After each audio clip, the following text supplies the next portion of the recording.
If downside risks to growth mount, do they also have to confront upside risk to inflation? How constrained is their ability to respond? Just how constrained are they?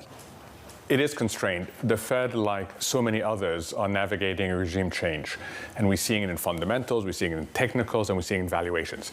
And for them, the regime change involves three things: postpone rate cuts, and then communicate in a way that convinces people that you will have the possibility of rate cuts, not because inflation is coming down, the so-called good news cuts, but because growth is problematic, bad news cuts. And then the third one is do so without fueling inflation expectations, which already are pretty worrisome.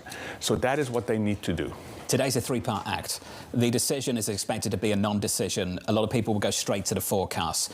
What will you look for in the forecast today? And do you see a real risk of seeing a stagflationary mix to the revisions from the forecast we saw back in December? So let me tell you what would worry me.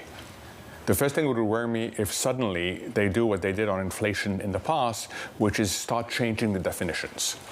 In the past, they've told us they really care about the survey data on inflation. If suddenly they say, we don't care about the survey data, we're going to the market-based data.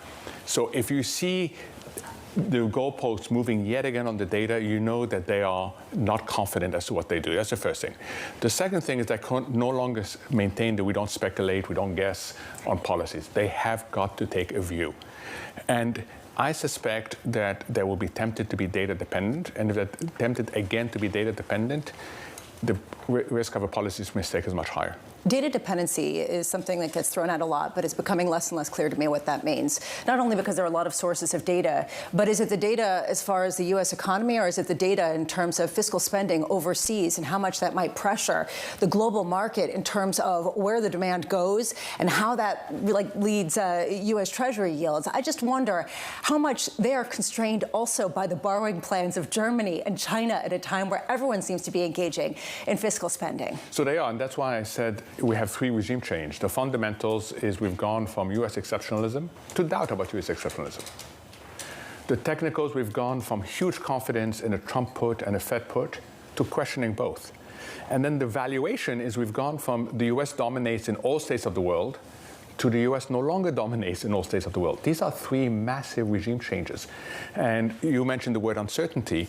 No wonder there's uncertainty. Because these are fundamental changes to how people think about economic outlook and how people think about investing.